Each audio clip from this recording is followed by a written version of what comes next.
Hello, welcome to the 100x Connects community. Let me take you through the 100x ecosystem. Step 1. Become a free or paid member. Step 2. Discover your passion by tuning into the 100x daily night sessions, chatting with other members in the 100x Discord community, and participate in 100x virtual summits. Step 3. Unleash your true potential by equipping yourself with 100x workshops and work with you challenges. Step 4. Begin your entrepreneurial journey by signing up for the Malaysia Ministry-endorsed 100x 100 Days Business Startup Challenge, seeking business advice, or enrolling in the Advanced Business Coaching for pitching and funding. Step 5. Being the country's best entrepreneur community, 100x has a wealth of resources such as business funding to accelerate your business, digital marketplaces to sell your products and services, and collaboration platforms to do networking and organize your favorite event, among many others. Furthermore, 100x will also create business opportunities. All these are easily accessible and convenient for 100x members. Step 6.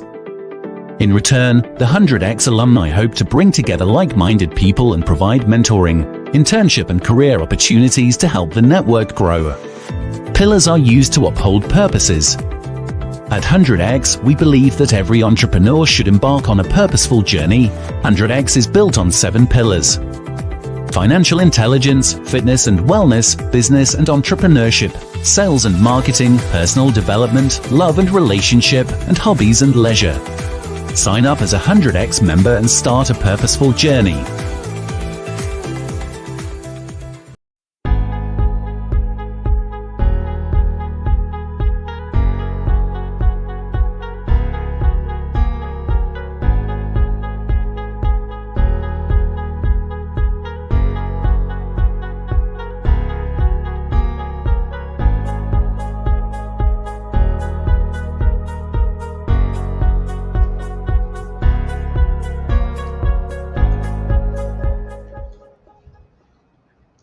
Hello, hi everyone. Hi, welcome to Sunday's Fix My Marketing session. All right, and today is going to be quite interesting because we're going to learn about growth hacking.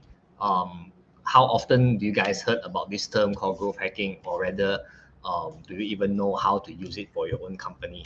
So this is something that I myself am looking forward to. And if you are like, sometimes people like, maybe you're a startup, you just started your business, you want something to grow, you want to grow fast, you don't want to do stuff the old traditional way, just like step by step. Because nowadays we are in modern times, really, there are a lot more ways to do things more interestingly and grow at a different speed compared to when we were 10 years, 20 years ago, right? So so this is the best time to probably learn from all this and how we can do it. So who else to teach us this kind of stuff, right? So hi, my name is Benjamin. I will be your moderator for today. And today our speaker is going to be none other than our Keng Fai, who is going to let us know all of this information, right? Since he himself is a growth hacker, and I don't know the amount of companies and businesses he has growth hacked for already, right? So yeah, without further ado, let's just get the guy in. Hello everyone. Hello, my name is Keng Fai. Hi Benjamin. Long time no see. How are you? Yeah, super long time no see. Yeah. Last week, you were very busy, right? So yeah, that's why.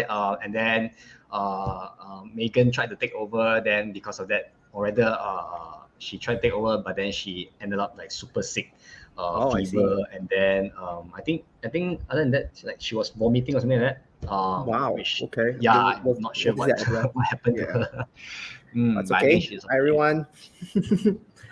Okay, I just passed the stage to you. Sure. Right. Hi everyone. So my name is Keng Fai. So I am a growth hacker and also a web developer. So if you really ask me, who am I? I came from a background as an engineer, so I wasn't a marketer per se. So what constitutes a growth hacker? I'll tell you more later on what's growth hacking is about. So why I came across this growth hacking kind of thing is because I feel as an engineer, a lot of times where we try to market a product, we don't think of perspective of a consumer. When we do engineering, we think about giving the value back to the customer. So that's what engineering think about. So a lot of times when we think a certain product or an engineering product, we do not think much about, oh, we can provide this kind of value and stuff like that. But once the market needs the stuff, we would not think about that. So that's why I dive into, as an engineer, into the marketing kind of perspective, so I can better know what kind of products that suit more for the customers. All right, so let me get out my slides a little bit. All right, great. So, right, let me switch my screen a little bit. All right, great. So now today, our topic today will be actually talking about growth hacking, and essentially, mainly, we're talking about how to attract and retain customers. All right. So a lot of times when we talk about growth hacking, when we talk about growth or hacking, we don't know what is that, right? So let me dive to. Before that, let me introduce again on myself. So I'm a growth hacker and a coach and sort of web developer. And like I said, I graduated as an engineer, as a mechatronics engineer. We do robotics and stuff like during my Monash times. And I also appointed as the industry advisor panelist for mechatronics engineering for my faculty. So I actually advise people how to do the marketing, how to actually market this kind of product for essentially for the robots and stuff like that. So a lot of times when we come up to finding a project, that product doesn't fit the market. So I advise those students how to actually better fit for the consumer, how to use it. All right. So, and fourthly, and also I've taken digital marketing as my supplementary diploma. So to further understand more what is marketing about. And also I'm the owner of two companies, also my company and also Life. All right, so what would you gain today for this topic? All right, there's three simple things today you will get. Is a simple strategies they're going to tell you how that I do, and also some of the strategies I have came out but I haven't used it yet. There are things that maybe you can use for. I mean, you guys read a lot of growth hacking probably outside there, like how Airbnb, how Dropbox actually grow that. But I can tell you all these are not relevant anymore because everyone is using it. So these are the latest methods right now in 2021 where you can use it to fit for your company. I also give some case studies that I've done before. Right now I can give you some results. And three, also debunking myths about growth hacking. All right. All right, let's begin. If you're ready, just type in ready in the comments and we'll begin right now. So essentially, what is a growth hacking kind of thing? Right now, if you talk about growth hacking, if you can see growth is something about increase or expansion of something, all right? So like boom, you're expanding your memory, your mind about this kind of thing. So it's too much for people to get it. So that's about growth, all right? So right now, and talk about hacking. If you talk about the hack word, it's about chopping a tree or just cut through the obstruction, right? Like how you see this little GIF over here, where you hack through this broccoli using axe. So it's just basically a creative way. In today's context, we talk about hacking. It's about a creative way or an effective way to solve a problem. So I bet when you see this kind of GIF, you understand what is hacking about. All right. So essentially, growth hacking is just basically two really fundamental things, which is using technical and creative things pam together, and you create a growth hacking kind of thing where you execute marketing practices, but the focus is on growth. So just combine technical and creativity bam, together, you call growth hacking. Why I would say that, you can say that Keng Fai, this is nothing special. But I can tell you, when I study in terms of marketing, right? A lot of times in marketing, if you've met a lot across a lot of marketers, digital marketers outside there, they're mainly either very focused on creatives or they're focusing on data itself. So it's very rare you can find people can do technical stuff where we can do programming and stuff like that, or something technical to combine with creativity to get the growth hacking results. All right. So that's why growth hackers are a bit more different than marketers, because marketers mainly focus on very specific niche of a skill set. I'll tell you further more about that. All right. So like I said here, we're going to debunk some myths about growth hacking. Number one, do you need any certifications as a growth hacker? Growth hacker, this term came out with Sean Ellis a few years back, I think less than 10 years about this term. So certification wasn't a thing, but because it's a mindset kind of thing where your mindset is to grow your marketing, your basically your growth is your primary focus. So marketers don't primarily focus on growth. Marketers comes a different way. They come in acquisition, probably just want to get more numbers, get more sales, get hit a KPI, or maybe in branding, or maybe in advertising to hit certain KPIs, but not primary in growth. So growth hackers mainly focusing on growth of the company or certain kind of mechanics that you want. But certifications are not there right now, but there are some that created by Sean Ellis. We can take it, what are the matrices you need to learn, or things like that. But just to give you very fundamental piece of concept about growth hacking. But you don't need about growth hacking. It's all about how you combine your technical skills that you have right now and also creativity, bam, together, then it's called growth hacking. All right. And another thing is that Keng Fai, people ask me, do you need to spend a lot just to make more money in growth hacking? Right now, you can say that no. If you back in the days in Dropbox or in Microsoft, you can see that they spend a lot. They do spend some money in marketing, but that's not an initial stage they do. So when we talk about growth hacking, we don't spend a lot of money to make more. So probably ours cost per acquisition could be as low as $1, or even 10 cents, or even zero. It depends. I've done a lot of campaigns in my past that I don't really spend a lot in marketing. Like practically sometimes it's less than $1,000, I can get probably 100x of that kind of amount. So that is a part of growth hacking kind of procedure where we do a lot of stuff just to reach that goal that we wanted. All right. So it doesn't really mean that you spend a lot of money, because it could be when you do Facebook ads, like let's say we have a lot of Facebook marketers, you do a lot of Facebook ads, you get a lead generation, but doesn't mean that you spend a lot of money, you get the result that you want. So it doesn't correlate about growth hacking. All right. Doesn't mean you spend more, it equals to get more. Right, that's about growth hacking. And a lot of people say that growth hacking is essentially just marketing. Same thing. I would say no. Earlier when I mentioned, growth hacking is primary focus is on growth. So the growth can be very non-linear, or can be very stagnant. It depends how you want to go. Because some growth strategies we make, it can be very sustainable. Like you could talk about Dropbox. If you guys know about Dropbox, Dropbox actually have very sustainable growth for the past few years, where the share, the more you share, you get more storage space. That was initial stage when they do. But after that, it died off. Why? Because when the cloud computing came into the market, space wasn't a commodity anymore. That's why they sustained quite a few years after that. They changed different strategies that focus more to B2B strategies instead of B2C strategies. So that you can see when a growth, it could die off maybe in 2 months, 3 months, probably a few years. So for us, as a growth hacker, okay, we call it T-shape, right? T-shape. We really focus in certain things. But essentially, as a growth hacker, we need to have the fundamental skills. So what's the growth hacker skills that we have to have is that you have to know how to track your data, how to analyze your data, a bit of more how the behavior of people works, behavior and psychology, and also how to have these technical skills where you can use a bit of programming here, or doing use programming, probably use something like Excel, something that is a bit more technical than most of the marketers. Then you use it to combine it. And if you are a generalist like me, I will focus more on how to do UI, UX, customer retention, how to develop more customers, the kind of thing. So that is probably the core skill sets you need.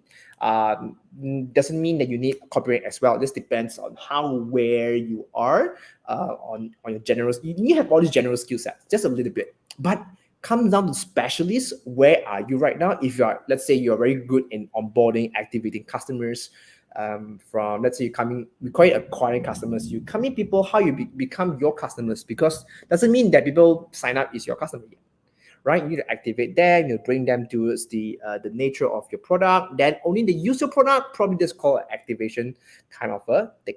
All right.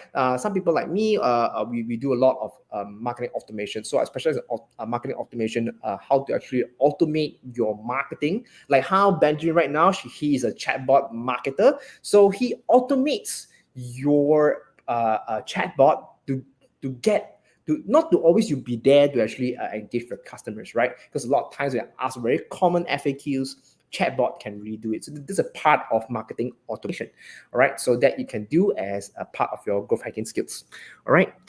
And right now, so back to the topic. So how, as a growth hacker, how really growth hacking really helps you to get more customers and retain them?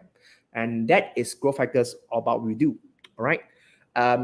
You can see a lot of different versions of growth hacking, like this plus this plus this, that plus this plus this, and combined into thing.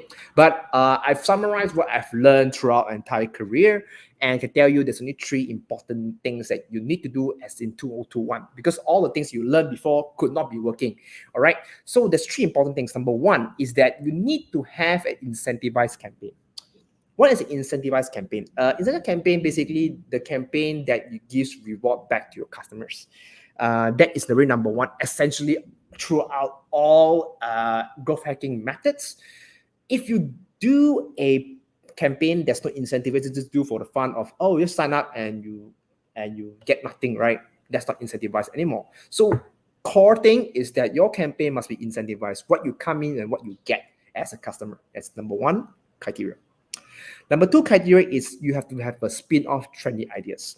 Like if you guys know about Squid Game, there are people using Squid Game create NFTs, non-fungible token, or using Squid Game to provide content, provide different things to growth hack their sales, right? So these are things that can be trendy, but a bit spin-off to your product, so that when people come in, like, oh, it's related because it's just trendy, you know, so the kind of thing that you can relate to. Or probably the past, I think a few months ago, about the burger kind of thing, right?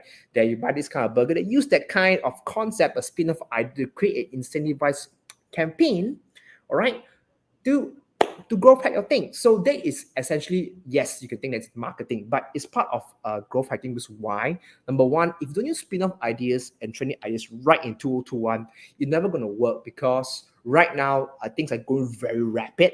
So as a growth hacker or marketing, you need to really be very, picky and trendy about the current trends of the market. So the third essential thing will be rapid experimentation.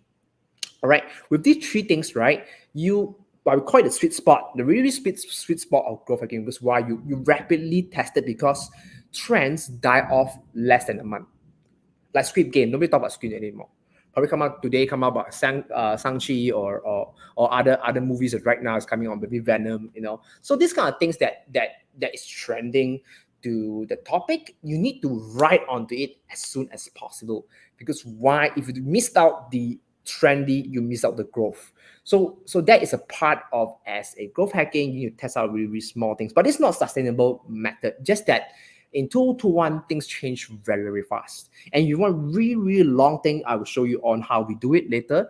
All right. So these are the things that you, as a startup owner, or even a B2B marketer or B2C marketer, that if you use these 3 little things called incentivized campaigns, spin-off trendy ideas, and rapid experimentation, that part, you combine all these 3, you get your sweet spot. Because number 1 thing, the third element, the rapid experimentation, is the one that gives you the numbers. Because if you don't test more, you will not know whether this topic really works. Sometimes probably people really like that kind of topic and probably last for a few years. You don't not know. If you can say that, let's say talk about Squid Game again. Squid Game actually came out in 2009 from the script, if you guys know about his story. And it wasn't trendy until today, because it's so relevant for today. You can see different movies coming out the same genre, but today it works. But yeah, it just hits the topic. That's why I say in today's 2-to-1's growth hacking is all about hitting the sweet spot, hitting the trendy things. Because if you hit that, you reach your growth, then that's your growth coming out. And that's what you want as a marketer, or even as a business owner. You don't hit that trendy spot, you just miss the little thing, bam, it's gone. All right.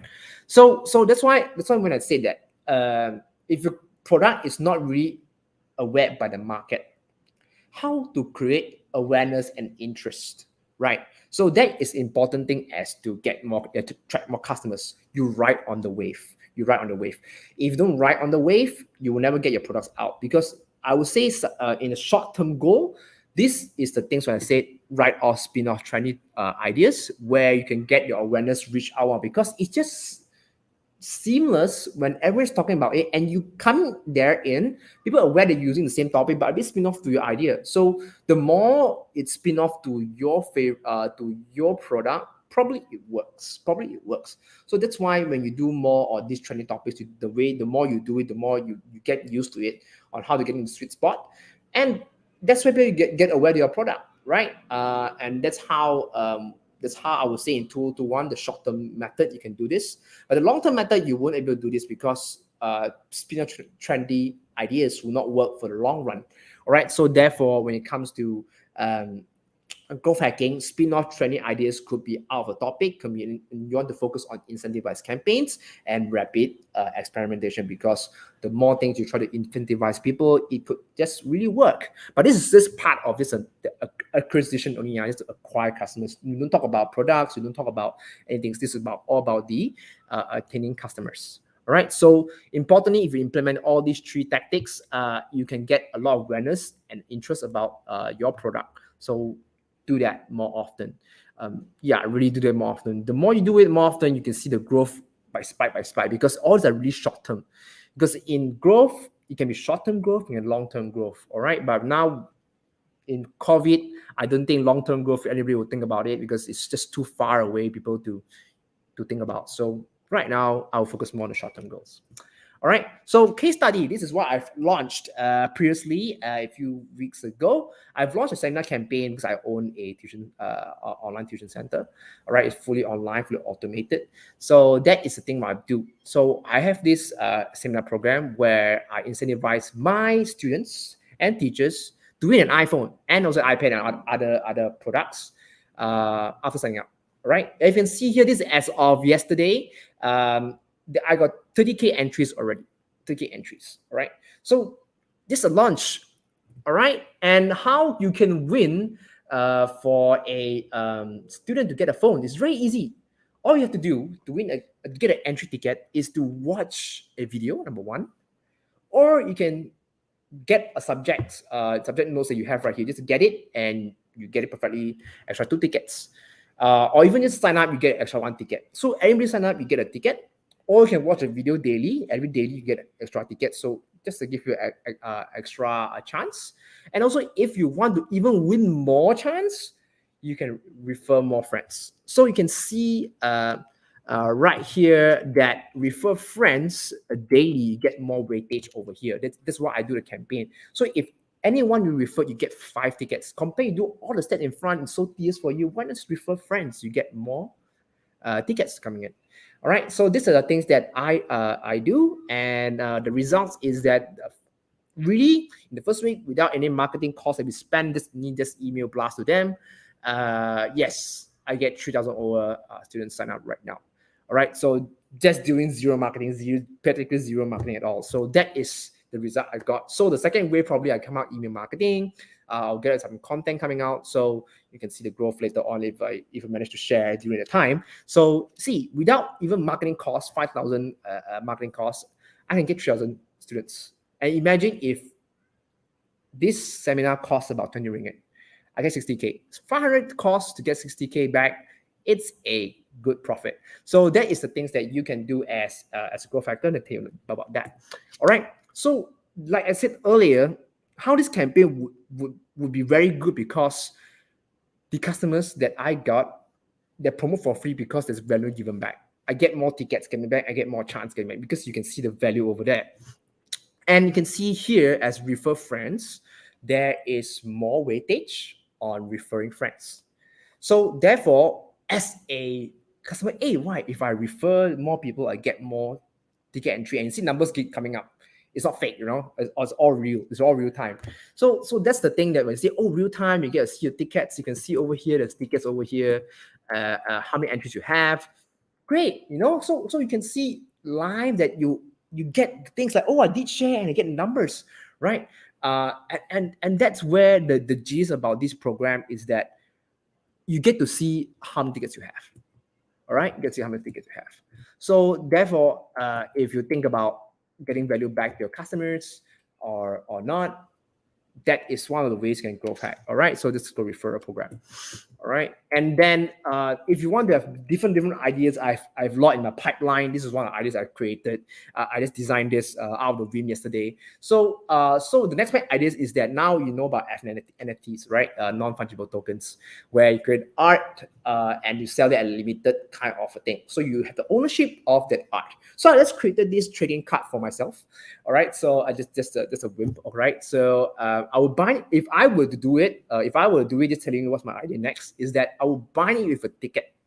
All right, so if you get this trading card that you have, probably physically or non-physically, that this card is owned by you. All right, owned by you. You want to trade it or something? I don't really mind as long as you bought the ticket from me. This NFT, and it's considered yours, and you will get a free access to unlimited workshops for 6 months, probably like that. And probably that Zenny over there, because I like to use to play Ragnarok last time.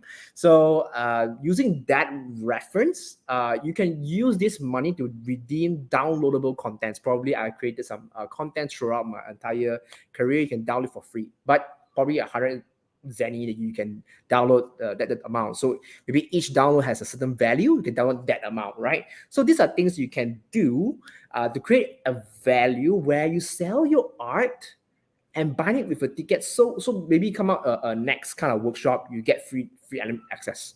So that is the value. So if you create a non-fungible token, the value behind that you create is for a value. Don't create something no value. Like I can see a lot of people around me, they create very nice art, that the design is kind of art, but then to me it's no backing for a value. This idea actually is not really original, because I copied this idea from Gary Vee. You guys know Gary Vee, Getting Vaynerchuk. It's that he has this platform called VFriends, where you bought this little art drawn by kids. And using this art that you own, you can go to some of the events that he can go exclusively for him.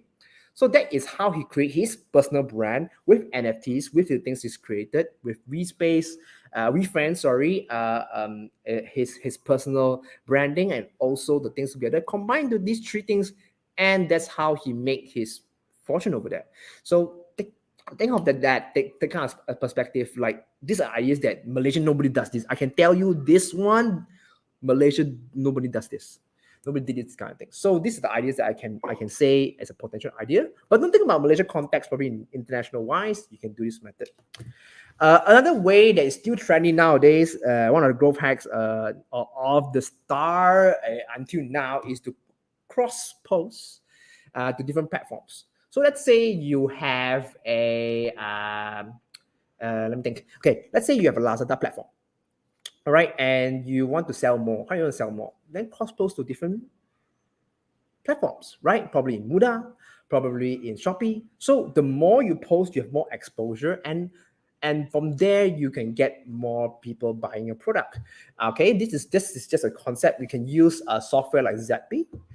Sorry, I'm not affiliate for Zappy right now. So you're gonna can go for Zappy, or you can go for maybe this site giant to control all your inventory in one system, where you can cross post to Lazada, Shopee, Muda, or other stuff that they provided. So these are things that you can use to cross post all things, because the more you have, the more exposure you get.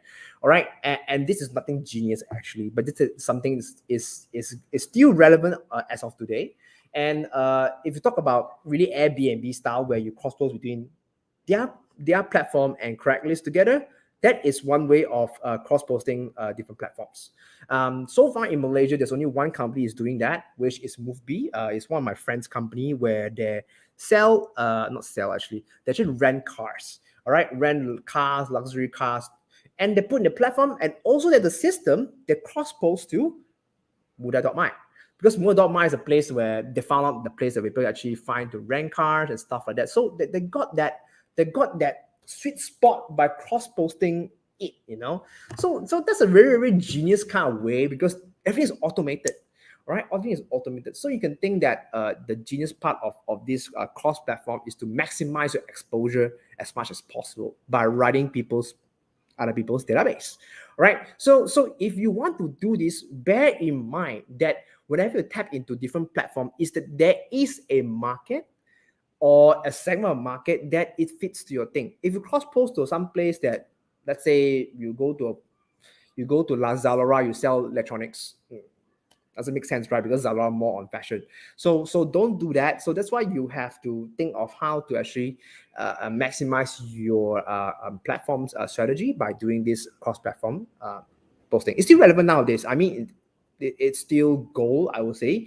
You can use this as of now. So if you're a person who actually right now outside there owning a Lazada platform, or not owning, you have a Lazada shop or a Shopee shop, try to cross post different things so that you can get more growth, because there are different market segments. There are people using in Lazada where they find products that you not even notice that as well. So yeah, do that as well. All right.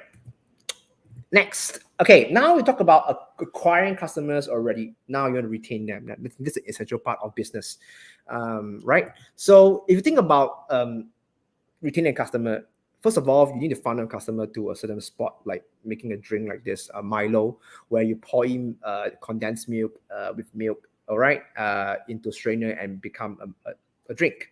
So if your customer, let's say, is a milk, you don't really give them value as per se becoming a Milo, it won't become a Milo in the end. So essentially, retaining a customer, you need to give them that kind of value to transform that into a Milo. So that's what I concept I want to say, because no matter how milk it is, you don't add on something, it's still milk. All right. So as a business owner, you need to convert your customer from a milk to a Milo. So this is an analogy that I try to make, all right, over here. So you can say that, you can try to funnel a customer into your piggy bank, right? Funnel a customer into a piggy bank, all right? And all these strategies can be found in these two books, .com Secrets and also Funnel Hacking cookbook by Russell Brunson. If you don't know what Russell Brunson, he is the owner of .com Secrets, this book, and also these ClickFunnels. So these are things that he do, that he made a lot of money from this thing. So strategies that he made has been working throughout. You can use all his book. It's right there. I definitely recommend it. Sorry, I don't affiliating over here, but these books are cost really free and also less than $1. Just get it. Yeah, it's a great book to learn off as a digital marketer. Drink. So getting there to from acquiring customer to retain customer. Importantly, to retain customer, you need to engage and funnel them to a higher value step ladder. It's a very technical term. I can say higher value step ladder. What the hell is that? Basically, this is what .com Secrets, what they do. All right. So if you buy a book of a value, how you want to make your customer to further refer you further to get into their pockets, right? Importantly, when you give something of value, you need to bring them to a higher level stage of a value, probably come into inner circle. What is an inner circle as per se over this context would be VIP. All right. If you are let's say if you are creating a product and you're launching a product, let's say a Vesper product, and you don't want to know, a lot of people know, you just want your customers know. How you want to know, let your customer know about your latest product? You do email marketing, right? But to me, that's no value, because why? It's informing a customer, hey, I got a new product. I won't say it's wrong, but if I were to do it, I will make sure some of the customers, let's say my top 100 high value customers, all right, a high value customer, basically they buy a lot from you, convert them into VIP, make them as an advocate where they share about your product, the new thing. That's how MacBook does it. They come out these leaks, come out this thing, all the advocates, all the loyalists, they come out these leaks to tell them, hey, I got this thing coming out. And that makes people like, hey, got this thing coming out, that's how they try to lure you to buy more things. And the genius part about Apple companies that they do a lot of these kind of leaks. You think it's leak, but it's not leak. It's basically it's marketing tactics, all right? Is to tell these kind of advocates that, hey, you know what? There's new product coming in. I know definitely you would love to buy us because I know you are loyalists. I know you buy all the Apple products, and that's where, as a business owner, should think about beyond selling products, bring them into your club, bring them a VIP club, where you bring them a higher value status. Like, hey, you know what? I'm hurt. So when you become a business owner, you always think about growth, how to retain your customer. You can't always find customers every single time, because why? I done MLM before. I've done the math. Let's say if I refer 2%, another person refer 2%, and another refer 2%. Do you know how long that pyramid scheme will work? Less than 4 months, and you died off. If the growth is the stagnant kind of thing lah. And you think about that, M&M genius way of doing is they use this kind of strategies to retain customers. Why? The more you refer, you get more benefit, right? The more you refer, get more benefit. You retain your team size, your thing. Make your team as an advocate to your product, and that's the genius about M&M products. They last so long, like Amway and stuff like that, because they keep changing their strategies. Make sure the customers are always fall in love with the product. So if you use a bit of the M&M strategies to your product, I believe that our services, you can retain a lot of customers, because they'll know the business of M&M or any business in the world is to retain customers. Imagine Apple today, they keep finding new customers. There's no loyalists. They keep finding new customers. There's no loyalists.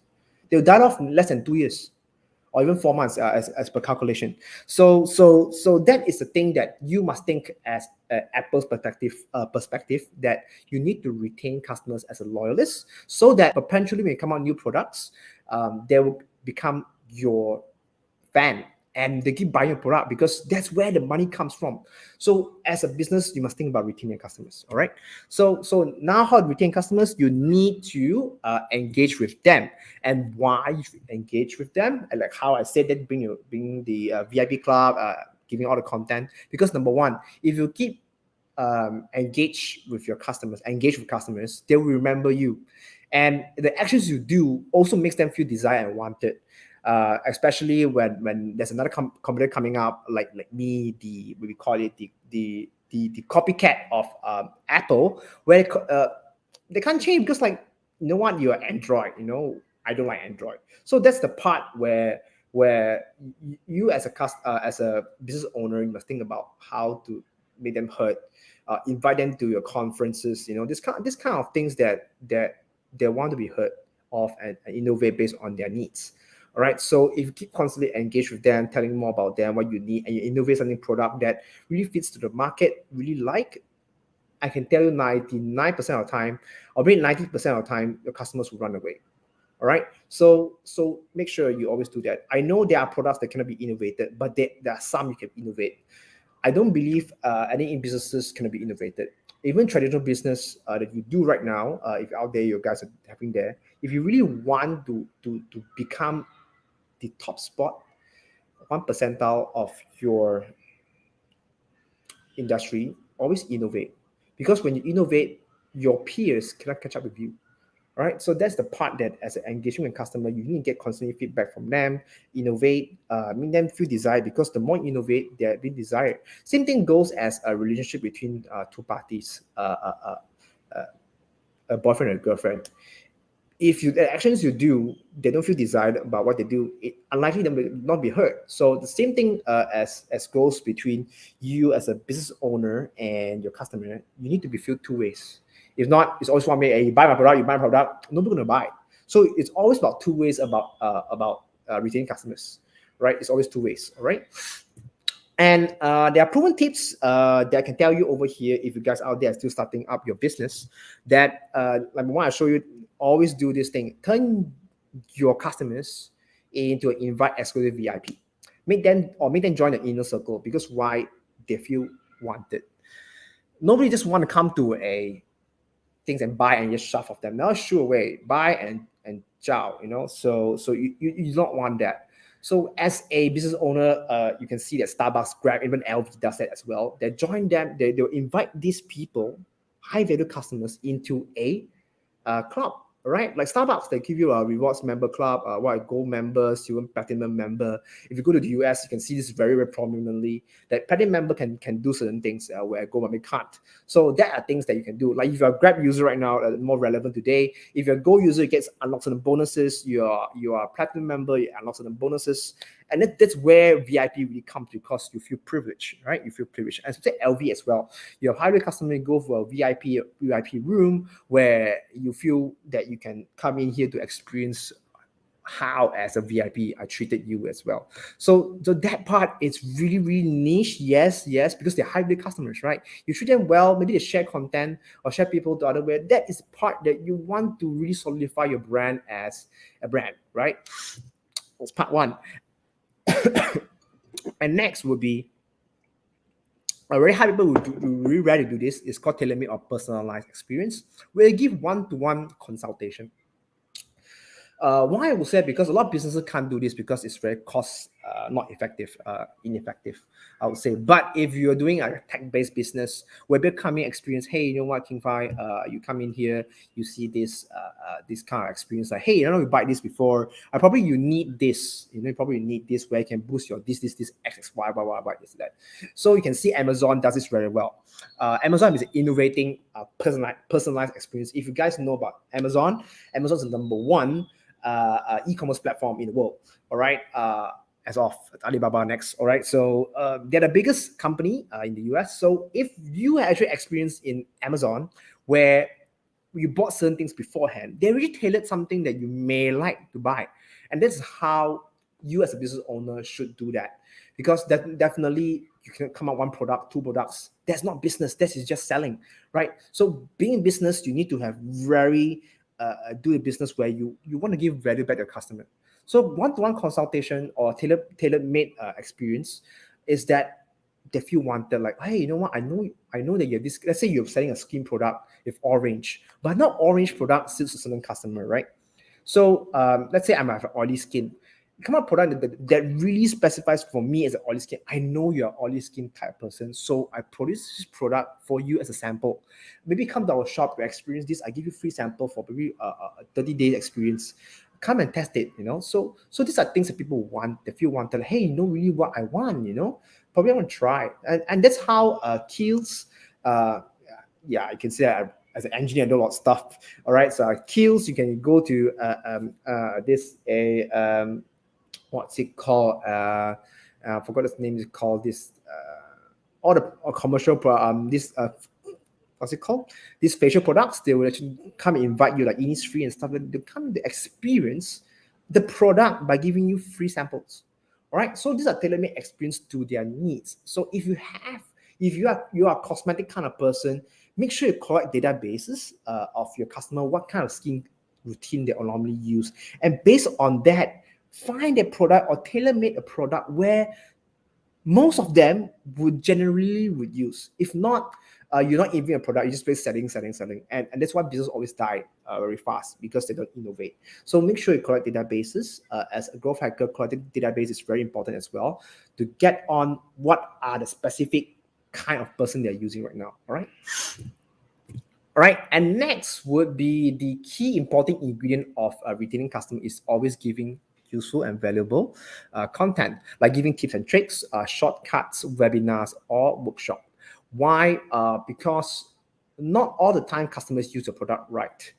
And you can see Apple constantly come out a lot of tips and tricks with different, you can see like how they use, how to create all this. I don't think they created, probably they hired a content creator to create tips and tricks, shortcuts, and webinars to tell you how to use a certain product.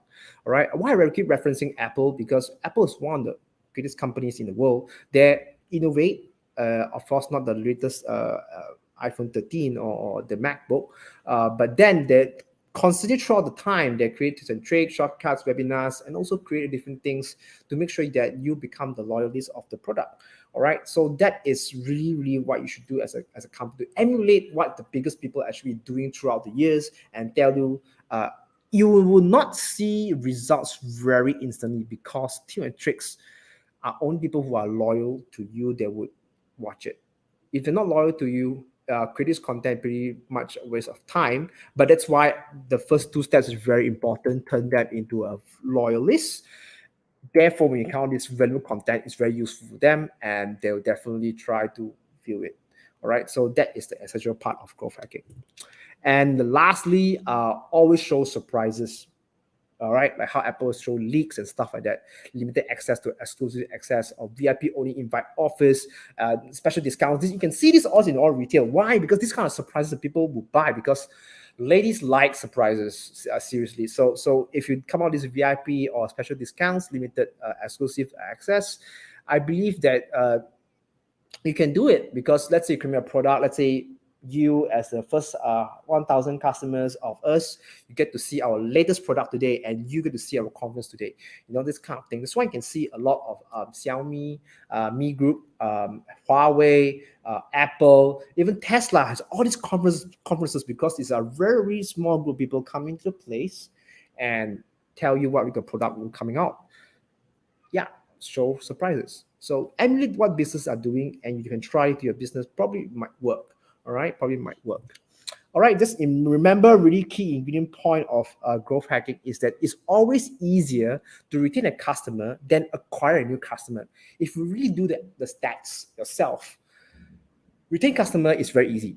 But acquire customer is super hard, because the cost is expensive, because you need to do a lot of marketing, do a lot of advertisement just to get that new customer. So really make your customer feel exclusive. Therefore, retaining is very easy to do. All right, next. And you say, Keng Fai, what is a really marketing basic line? Keng Fai, where's the growth hacking here? Where is it? Right? I'm gonna tell you one thing. Coming back to the chart, all right. Retain customer addition, still same thing. You have incentivized campaigns, spin-off, trendy thing. I would say you don't do incentivized campaign, because why? They really advocate of your customer. All right, you can incentivize a little bit. Why you should come in, giving them vouchers and stuff like that. But remember, focus on things that are trendy, that is relevant to them. All right, if a customer are really, let's say you're buying a ring, and ring very hard to think, you can free polish, free polish, or maybe you coming in to pair with the ring that you bought, So these are things that you can combine different things, and always keep testing. Because growth hacking, important thing element is testing, experiment. Marketing don't focus on experiment. They have plans. If you do really marketing, let's say outside there, the marketers over there, they do plans like, I do this thing, what's the long-term plan, what's the long-term goal, what's to do this thing, what is that, they're doing long-term plans. So they can't change. They're quite rigid, because they're going to report to the higher level. But for growth hacking, we do small tests to tell you, hey, inference, let's say if I do this, I might get X amount of number. And if I do this, maybe get X amount of number.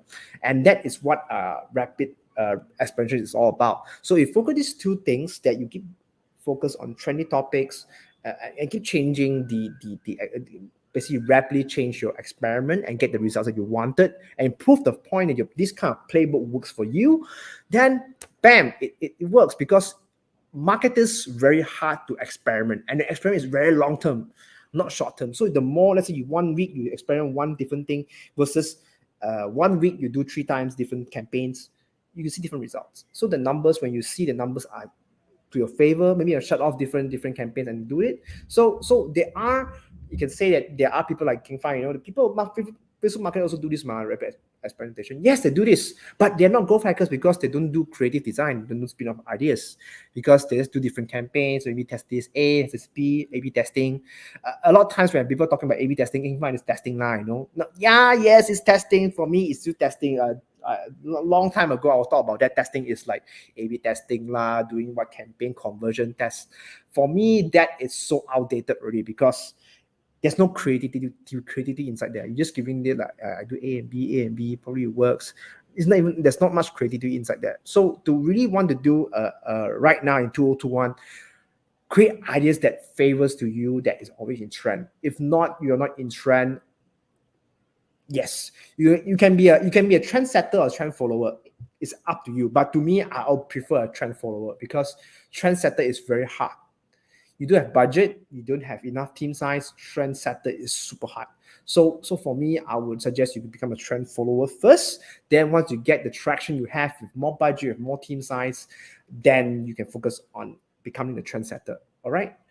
All right, so that's the things I can do. So there are possible hacks that I can tell you before we end this topic over here, that you can probably come up early access to discount before other people, where you can see Taobao right now, before 11/11, they came in before you come in to buy, you have early access to buy this thing as a discount. So this is one of the possible hacks that I've made this year. All right, and then secondly, you can redeem exclusive package if you're an access user. This is very common as well. And also maybe you can do invite only workshops. That the first one you get exclusive package. This is very common tactics can be used, but you can get a lot of loyalists. So because the first 10 people would normally would take action are your loyalists. And you can see a lot of trend outside there in retail right now. Let's say you want IC number. Let's say today is, let's say, what's the date today? Today is Sunday, 21st of 2/1. So let's say if your number have have 1 and 2, you can redeem for free. Some permutations, right? So, but provided you have to sign up a free membership, and that's how you get a new customers database, and also get free stuff for them. So, yeah, what's the cost of your for goods that you sell, right? Because acquire customers database is much more harder than providing free stuff. So it's a mechanics you can make it. A fifth way, if you're doing a website, you can always do some mechanics where you can find a programmer to do for you, like find a golden coin on a website and get extra discount. And if you share this achievement, get another discount as well. So these are things that I've been brainstorming with my clients to get this thing, because discounts are easy to give, but finding the discounts are something that people I'm not sure. People who would want to discover extra discount, right? Let's say you're buying a PS5 or buying a cranberry, or buying a cup, and get extra discount. Hey, you find this thing, you can redeem this thing, and if you share this thing, get extra discounts. So people are just incentivized to do this kind of small stuff, small gestures. You play in games, you do that, all right? And then probably the next hack, probably you want to hint them a new package. Probably, hey, you know what?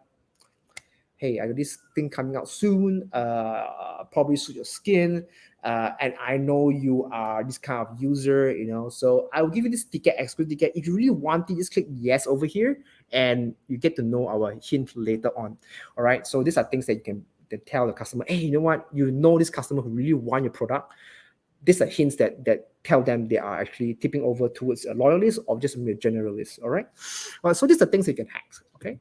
And if you have any questions, you can feel free to drop in the comment. And this is the end of the session today. I believe this is quite a remarkable session. Probably I need to be stopping this screen. All right, great.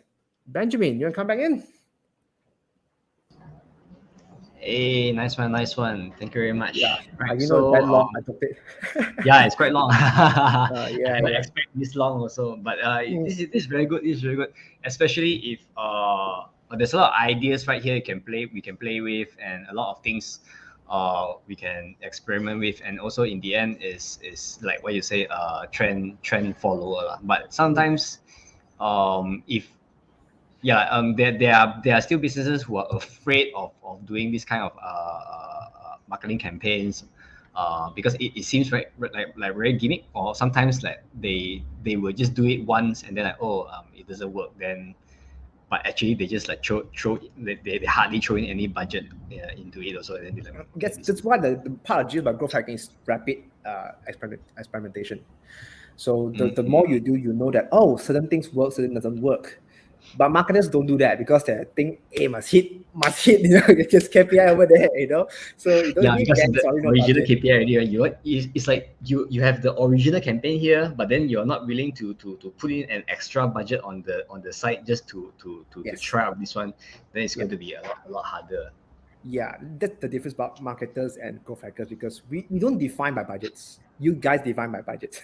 so that's the thing. I've been to a lot of companies and hey, got this budget, but to me, budget is nothing. Whether you're willing to test that thing and do it, because when it comes to companies, big companies, they are very reluctant to change. Like I know that your customers coming to you, they're not going to change. Like, hey, can work, man? Can man? That's the part that the man takes you off. Like, damn, you know what? I give you an idea, lah. You don't take it, it's your choice, lah. But it might work. But just test it out, But yeah, it's quite hard to prove, lah. That's why when it comes to growth hacking, you tell them you need to do several. If I were to pitch to customer, I give them like 3 to 4 experiments to try. and you choose out of these two, and these two doesn't work, you fire me. You know what? At least these two works. So you give them a choice. You know, you get one that will say no one. You get two, probably 4 out of 2. Probably the thing that okay lah, I try lah.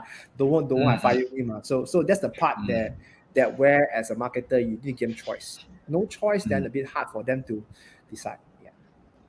But yeah, true. So like, it's not every growth hacking thing is all mainly marketing lah. Like you mentioned, some of them is some other stuff. So it's best to just cover all. If you can cover all bases, lot experiment on everything to grow every side of it. I think that's the way to go. Okay. Anyway, right. Thanks very much, Keng Fai. I guess that's all for today. So if everyone else, yeah, I guess we'll see you guys next week. Okay. And so thanks for watching. See you. Bye bye. Bye.